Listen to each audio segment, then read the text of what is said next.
Hey guys, this is my Stamina Templar PvP build. I mainly play solo with it, but I will also show you how you can play it in groups if you really want to. I use two-hander and bow, so you know. And you see I don't really have a lot of HP, I only have 21k and 32k stamina. If you want more HP you can take away stamina and put it into health, but I did not feel that that I had issues with only 21k health, so it's good to go. Then another important thing is, like, I have a certain gear choice, but there is other really good sets that you can choose if you want.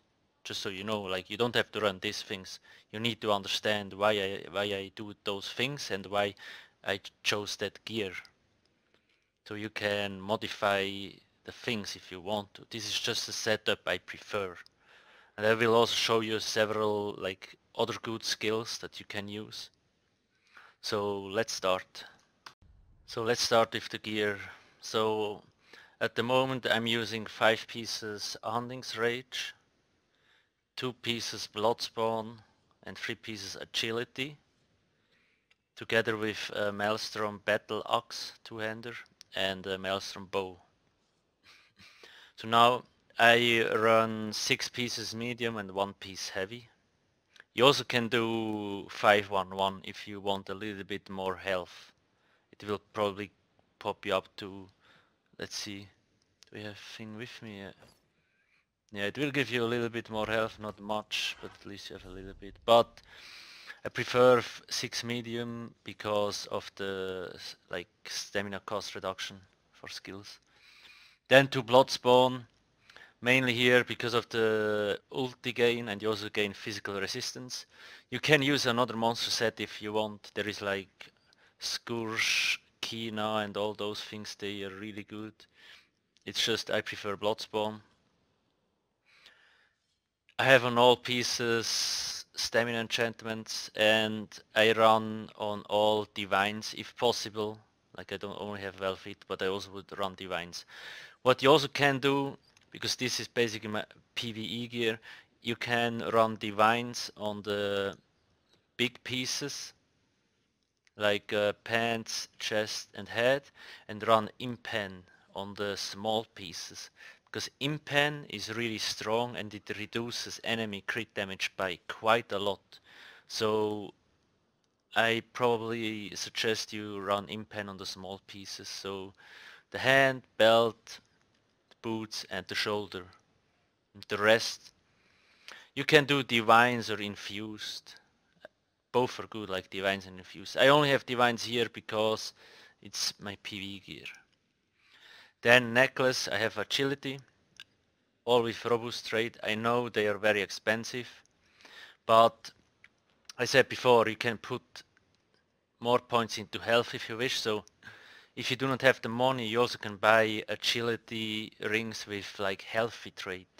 So you lose like 2k stamina, so, but you still will have 30k stamina, but you will have like 24k health, so it's a good trade-off. It's a really nice trade-off.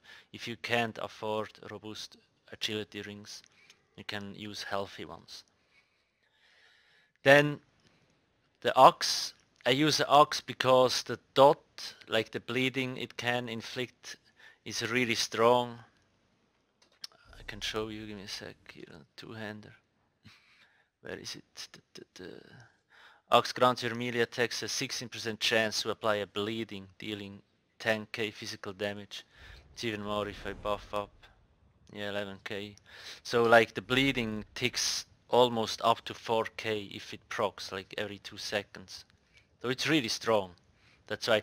But you also can use a sword, the two-hander sword if you want. Or a maul. It's really up to you. I just prefer the battle axe. I would use a sharpened one if I could, but I only have a precise. So it's really up to you what you choose, just make sure you have a two-hander. Then bow, I have the Maelstrom bow, sharpened one. I mainly use this because it gives you like 190 weapon damage, you know, like those two. If you do not have access to Maelstrom weapons, what you can do is you can maybe only run one one piece blood spawn, and you could run, let me see, do I have it here? Nah. You could run 2 pieces night silence, so 1 piece here and 1 piece here. It would give you one, like an additional stamina like bonus, which is also really nice. Or anything like you could try Night Mother's Gaze here, here and here, because the 3 piece bonus is weapon damage. But really, if you have the Maelstrom weapons, try to use them. They're really good. So there is also other sets that you can choose instead of Hunting's Rage. There is like Eternal Hunt, which is really nice. There is Alchemist, which is really nice. Morkuldin, which is also good. There is Tawa's Favor, which is also nice. And all of them are craftable. So they are available in medium, and you can do the chest heavy because it gives the most armor, which is really important. Now let's see, like I always use this buff food because it gives me 5k health and 457 stamina recovery, which is really important. So I really always use this one. Then for potions, I mostly use this one, the immovability potion, because it gives me health, stamina and knockback immunity, which is really important in PvP. Sometimes I also use those. Sometimes I use those because they increase the detection radius and they also give me knockback immunity. And sometimes I use those, but very rarely. So now if I buff myself, let's see, stamina and health stays the same. I almost have 2.4k stamina recovery, 4k weapon damage and 44% weapon crit. If I use biting jabs, I'm at 54. But this is not really, like, it's nice to have, but anyway. Mundus Stone, I have the Serpent. So now, let's hop to the champion points. So this is a full PvP spec setup. I run like 85 points in Mighty because it increases my physical damage by 22%, as you see. I dumped just a few points into piercing because I don't know, I just put some in there because it looks better for the looks. And it gives me a little bit more physical penetration. Then I have 49 points in precise strikes to increase my critical damage. You don't need to put points in here, like many people are magica in this update because stamina is not really good anymore, but anyway. If you don't like focus on crit damage, you can put all these points into like shattering blows, for example. So you do more damage against shields, because shields cannot be critted, right? So this is quite useless against shields. So you can put more points here if you want. You also can put a few points into heavy attacks. So now from this tree you see we get 12% crit, weapon critical, some other crap like increases damage of your next attack by 15% after you interrupt the target, which most likely will never not happen a lot. Then here I have 30 points in here because of riposte. While blocking grants 15% chance to return 6k damage to the attacker when you block a melee attack. This is really nice. When you use block attack, melee attack, it deals like 4k damage to the enemy. It's really good. That's why I have 30 points in here. But again, you can take those points and put them in here if you have like, there's only fucking shield spammers left in the game. Then, green one, I have a lot of points into tumbling, no break free and dodge roll cost reduction, which is really important for a stamina build. 67 into Mooncalf for more stamina recovery, so I have 19% stamina recovery increase. And 30 points into Warlord for some like skill cost reduction. Before I forget something, yeah. Then here 50 points into quick recovery to increase my healing. And then I just split them between Elemental Defender and Hardy. Now, you know, with this update, Hardy decreases the physical damage. Like when you get hit by a wrecking blow, you can decrease the damage by 15% or up to 25 actually if you really want to. And I have the rest of the points into resistance just to decrease the critical damage I get hit with. You can like take points out here if you think you have enough healing anyway because you're a Templar, and put more points here.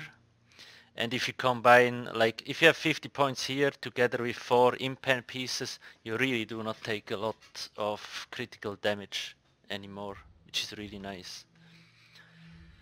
So that is my setup.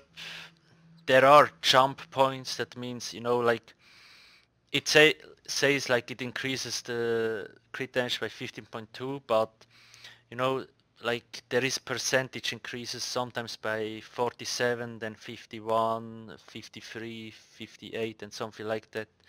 But I did not really like put those according to the jump points, but if you really want to know, just try to find the forum post. I don't really know the jump points, I would have to search them, but whatever,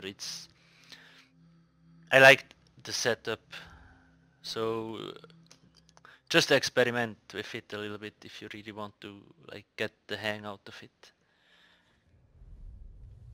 Now to the skills. So you really want to have like all passives from your class abilities more or less. You don't really need Enduring Race and Illuminat, but yeah, you can have them. Then we need the two-hander, bow, of course, medium armor. Heavy armor you want to have Juggernaut because it gives you a little bit more health, so because we have one heavy piece, right? Then here actually Soul Scatter is nice because it deals damage, and probably this one too because you don't need the Soul Gem when you try to revive yourself. Also, if you have enough skill points, you can use Werewolf with this build, so make sure to have Werewolf skills fully leveled. I will explain that later. Then Fighter Guild, you need those here.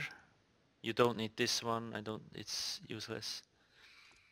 Mage's Guild, just get Might of the Guild in case, just get it. Because it gives you like the Empower buff, for example when I activate Ice Comet or the Radiant Mage Light, it gives me the Empower buff.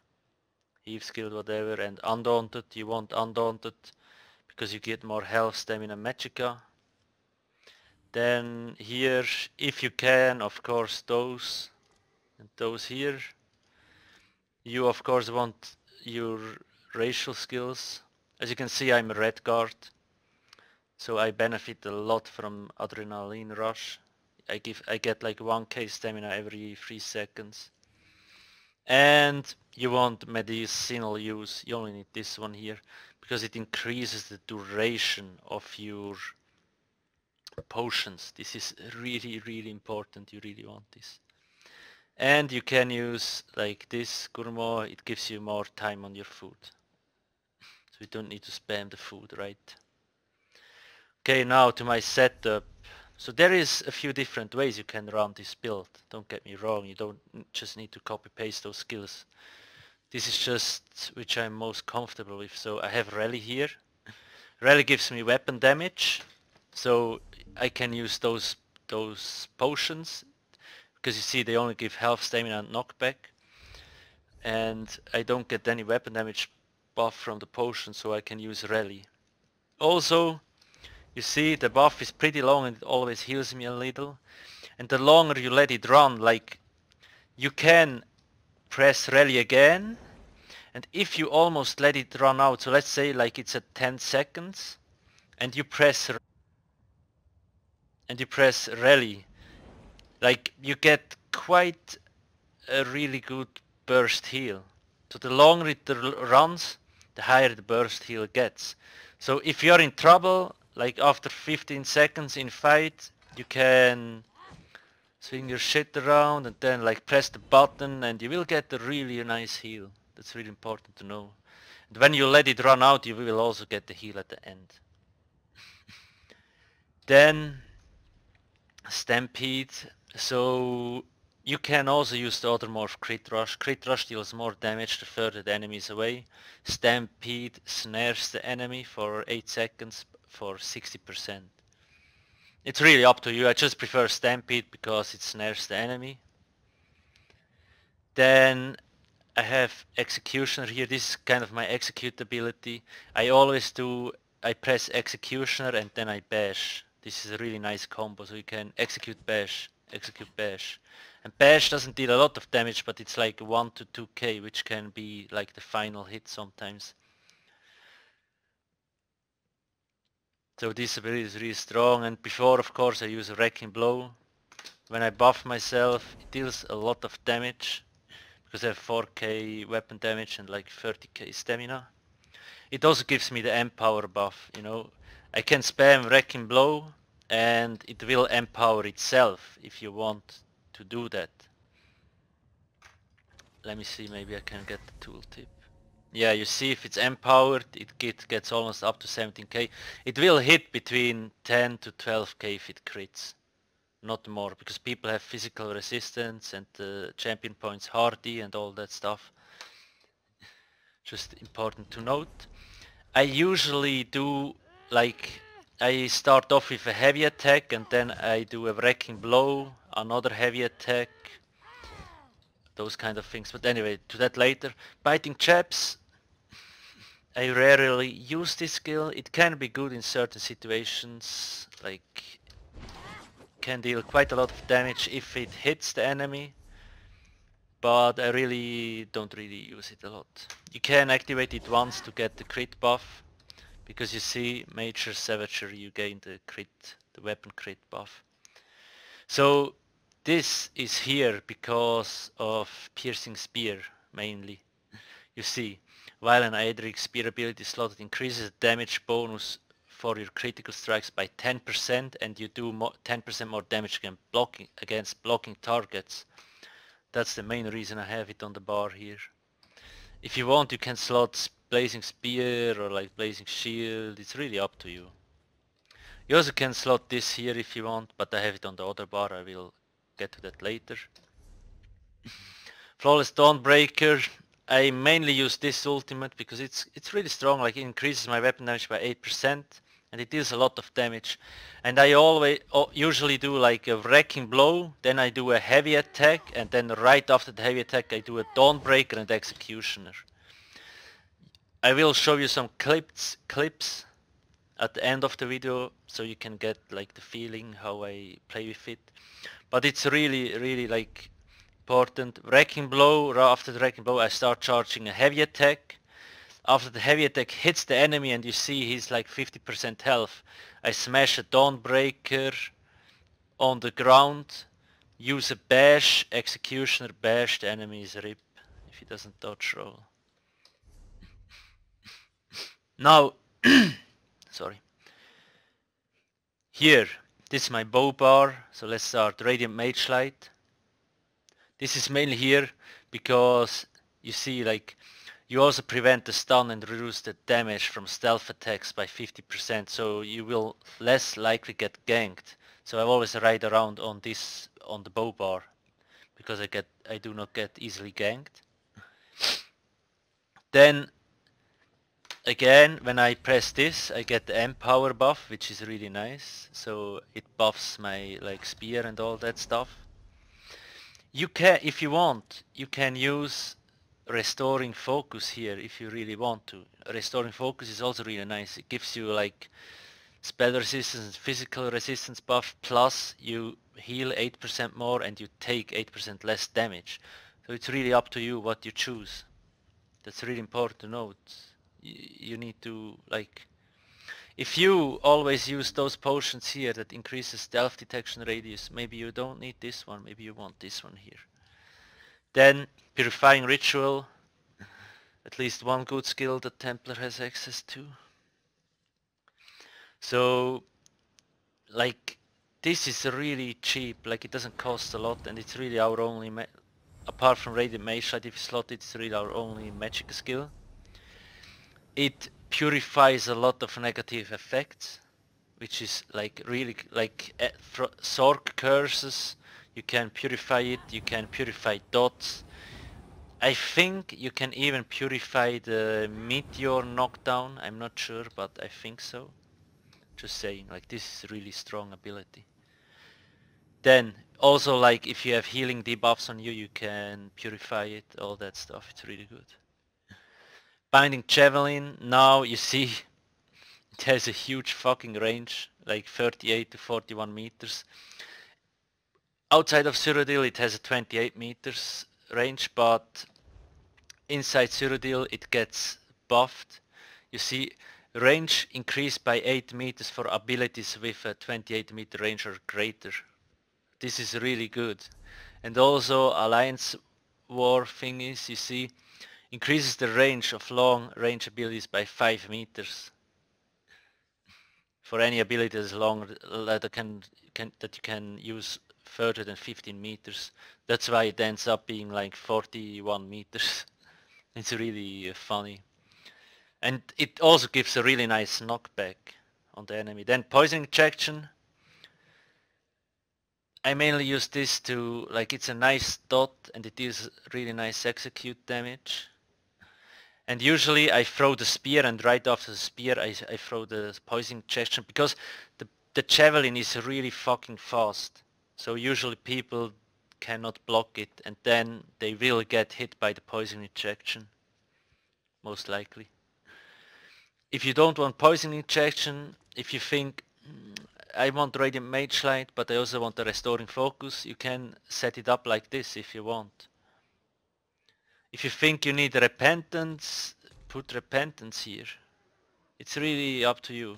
If you think you don't need the 10% extra crit damage, put repentance here maybe, because repentance is strong, like you can drain stamina from enemies and you get a permanent 10% stamina recovery buff.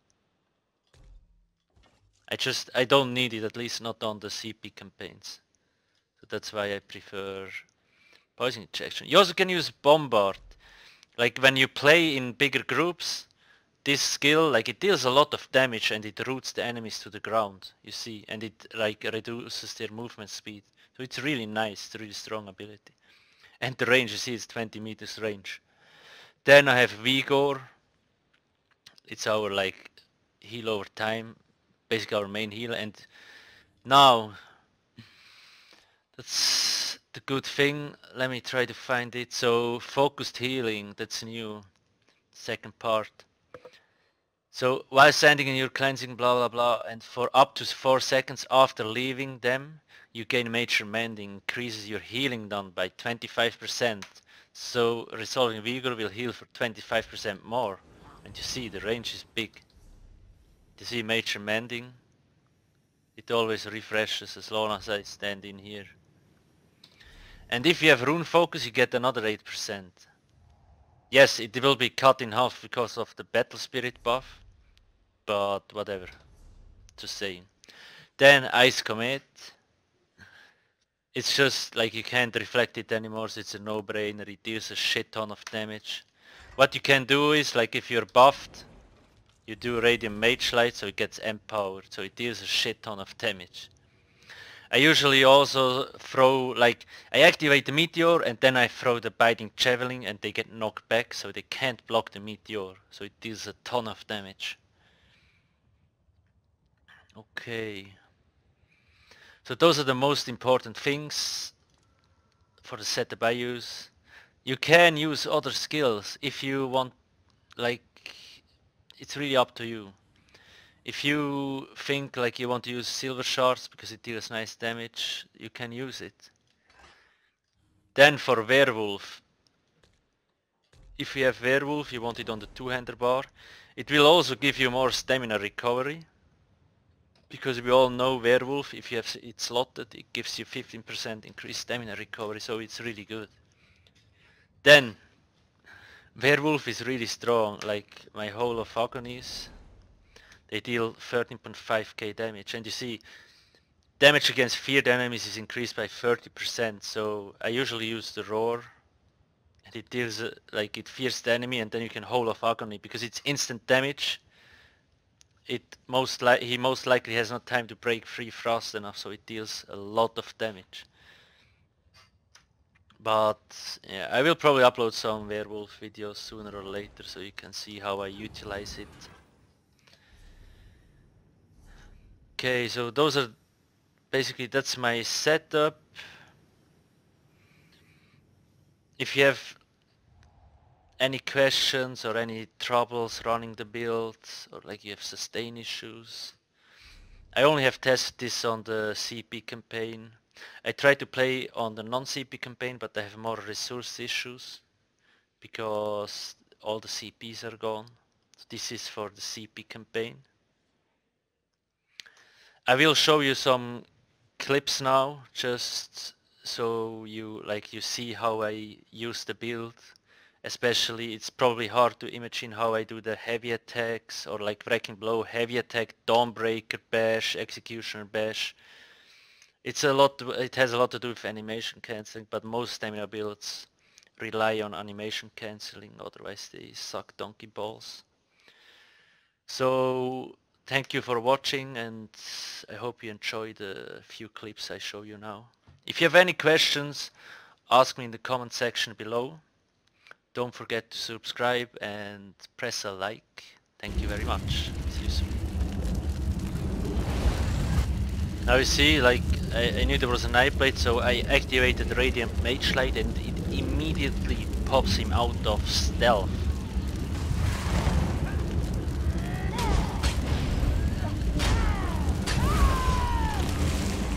Let's watch it again. So you see, he dodged out my first Wrecking Blow, but he got hit by my second Wrecking Blow. I do a heavy attack, Dawnbreaker, he's dead because he's a vampire. So now I start charging my Wrecking Blow, and even before the Wrecking Blow hits, I already pressed the heavy attack button. So my heavy attack starts charging immediately as soon as the Wrecking Blow is over. Then, the moment my heavy attack hits the enemy, I press Dawnbreaker and bash, and you see, like, the Dawnbreaker was animation cancelled really hard and it goes off immediately. He had no time to react to it. That's how you need to play this. Wrecking Blow, then I start heavy attack, bam, Dawnbreaker. If he wasn't dead, I would have like bash, Executioner, and he would probably have been dead.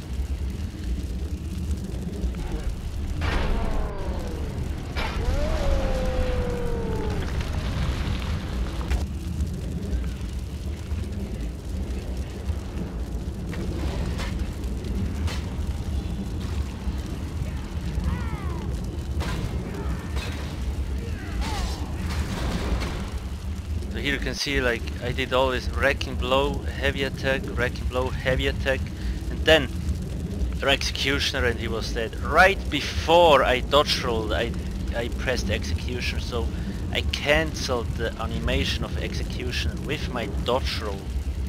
Because I knew the other dude might try to hit me, so I wanted to dodge roll. You see, it's really important to know, like, Executioner and then immediately dodge roll, and it killed the other dude, so one dude less to deal with.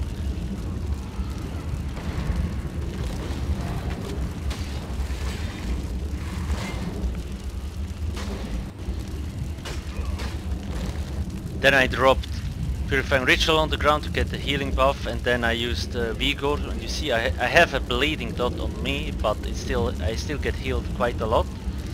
And then same rotation again, Wrecking Blow, heavy attack, and Executioner bash, and he's dead.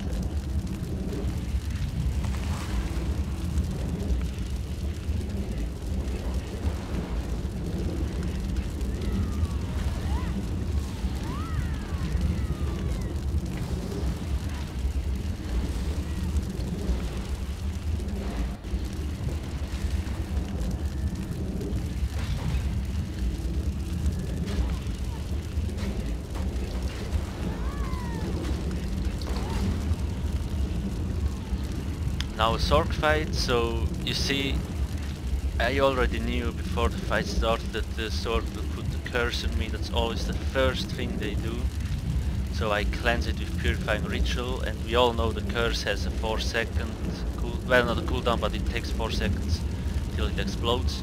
So you kinda have like 3.5 seconds to cleanse it. But I knew, like, I just started the fight, so I'm just gonna cleanse it away. Then I was afraid a frag would come, so I throw a spear so it knocks him back. I dodge roll, and then it is really important that you keep vigor up in those fights, because if the Sorc hits you with a crystal frag plus a Dawnbreaker and both crit, you're dead. That's the thing. So you really have to make sure to keep your health up quite a lot, like to the max most of the times, because one frag, like, it can crit for fucking 12k, and the Dawnbreaker it can crit for 15k if you're unlucky.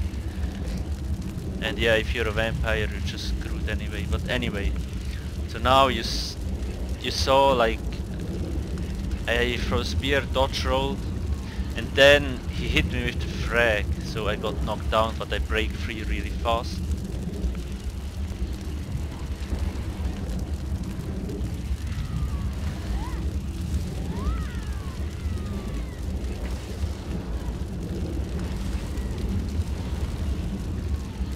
Then you see, like, I dodge rolled a little bit away just to get some range, because I knew he most likely will drop a Dawnbreaker. He dropped his Dawnbreaker, but sadly I was out of range, so it didn't hit me, right?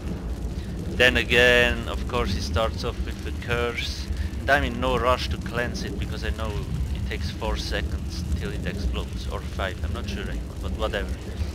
So I just, you see how I cancel the Purifying Ritual animation.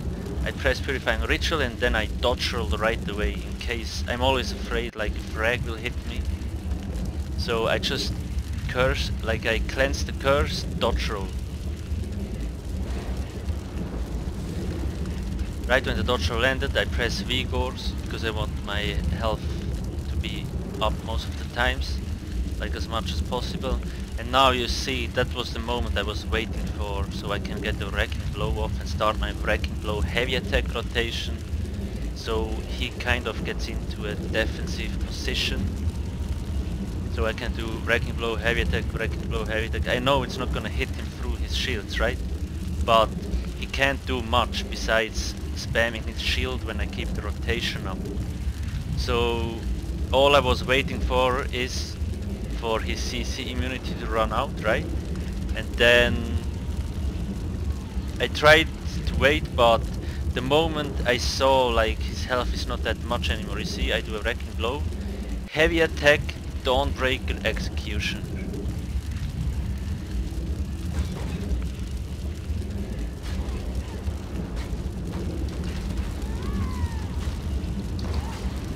Now you saw, I think he was really confused, because I did my Wrecking Blow, heavy attack, and then right afterwards a Dawnbreaker, and he didn't expect that, and then you see he was hard casting fragments. So I think he really got kind of confused and panicked, otherwise it would not have happened. But he didn't expect a Dawnbreaker. He was like shit and probably pressed the wrong button or whatever, because I'm sure otherwise he would have tried to keep his shield up. So what I did to animation cancel this, you know, heavy attack, Dawnbreaker, bash, so the Dawnbreaker damage is really instant, and then right afterwards Executioner and bash, and you see in the damage log the bash killed him in the end. It's not much damage, but it really can kill somebody. So sword fights are really tricky, you really have to wait for the right moment. Otherwise, like, you will not get through their shields otherwise. That's the thing, so it's really tricky to fight them. Anyway, those are just a few examples. Like, I will keep uploading videos and you can see for yourself there. So, see you guys, bye bye.